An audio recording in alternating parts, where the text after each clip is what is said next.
All right, welcome back. So as we read, there is definitely clothing that has been typically banned, clothing that is considered provocative, clothing that is considered maybe not modest enough for schools, clothing that promotes bad messages, political messages, things like that. These are all things that have kind of had this sort of tradition of being regulated at schools.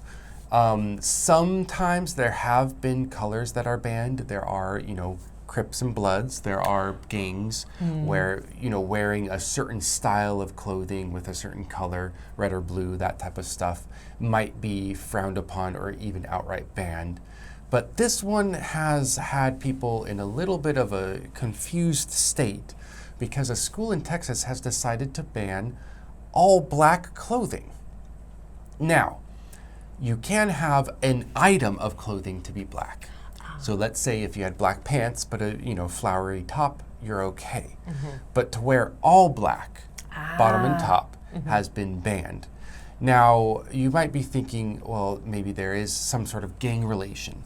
Maybe there is some sort of like really good reason for this. You'd be wrong. They basically said that people who wear all black are more likely to have antisocial or sort of depressive disorders. And so self-harm or harming others is more likely if you're wearing all black. Now, we all know correlation does not equal causation. In other words, just because some people wear black doesn't mean those some people are all going to be doing things associated with darker colors. Those are myths. Just like we were doing an article about height and the college in, I believe, Vietnam.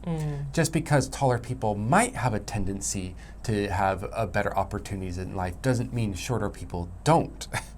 And so you can't ban people from coming to college because of their height, and you can't ban colors just because they might be associated loosely with ideas of self-harm or harming others. So yeah, this school in Texas has rolled it out. Obviously, people are kind of like, what? And there's a little bit of controversy behind it. But if you're any sort of watching news from Texas schools, you'll know this is far from the craziest thing that has come from them. So this is quite tame compared to the other things. Texas schools, I guess, get in gear, get your line together. I mean, what's going on, guys? Wow. It's going crazy down there. I feel Coco Chanel is turning in her grave. Oh, gosh. Was she a big black lover? The little black dress. She basically invented the little black dress. I see. And, back in, I guess it was the 30s and 40s. So there was a lot of black in her collections. Or black, white, red, very sort of simple primary colors. Poor Chanel. Yeah, apparently she was depressed and likely to self-harm. Yeah, exactly. I don't think so. Well, kind of switching gears a little bit, you were talking about your uniforms that you have worn privately to me between takes. Are there, or what do you think are the pros and cons of having a school uniform? I loved my uniform when I was at school because I think I was one of those kids that was easily teased. I was a bit shy and not very good at standing up for myself either. So the fact that we were all wearing a uniform, I thought, thank goodness, this is just one less thing that they can bully me about. They can make fun of my hair, they can make fun of my shoes, but they can't make fun of my clothes because we're all wearing the same thing. And incidentally, we were all wearing all black. Black skirt, black blazer, black jumper, white shirt, and we did have a sort of purple and silver logo and a purple and silver tie. But yeah, we were mostly wearing black. Yeah. All of us. And we were not self-harming, and we were not depressed, although, well, maybe some of us were. But I think it wasn't because of the black uniform. It wasn't because of black uniforms. Hi, Texas. Fine. Gosh. Yeah. If the British can do it, so can you. Of course, who knows? Maybe they hate the British. Maybe they do. They probably do. Yeah. Everyone hates the British, don't they? I think it's the opposite, right? Everyone loves the British.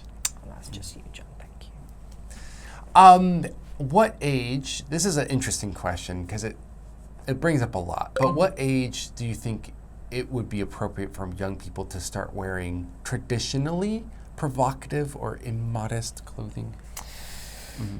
Gosh, well, it all depends on where you draw the line. What exactly is provocative clothing? I mean, some people would say you can't even wear a skirt above the knee until you're married.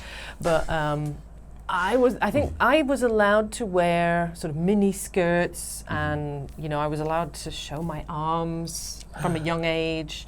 I was allowed what some countries might consider provocative clothing. Like, I think we talked about the crop top. Yeah. There's pictures of me on vacation at like age 12 in a little crop top.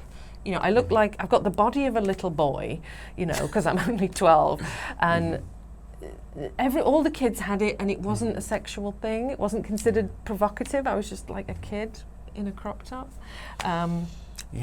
Anyway, I think it depends what you define provocative clothing. It depends on your culture. It depends how much you sexualize children. It probably doesn't matter that much about the clothes. It matters about what people think when they perceive a young person in clothes. Adults perhaps need to get a hold of themselves more than children need to get a hold of themselves. Do you know what I'm saying? Yes. That's my perspective anyway. So 100% fully agree.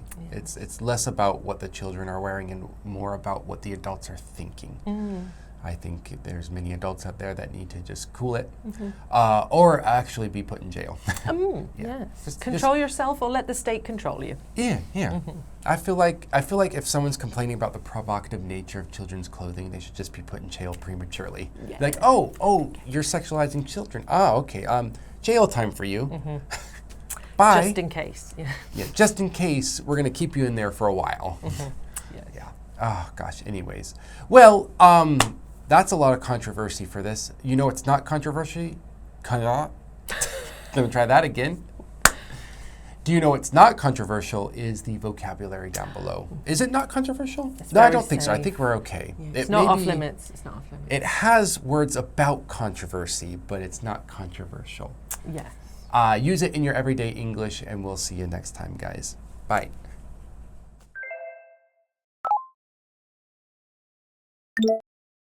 Parameter. Parameter. Provocative. Provocative. Divisive. Divisive. Attire. Attire. Clad. Clad.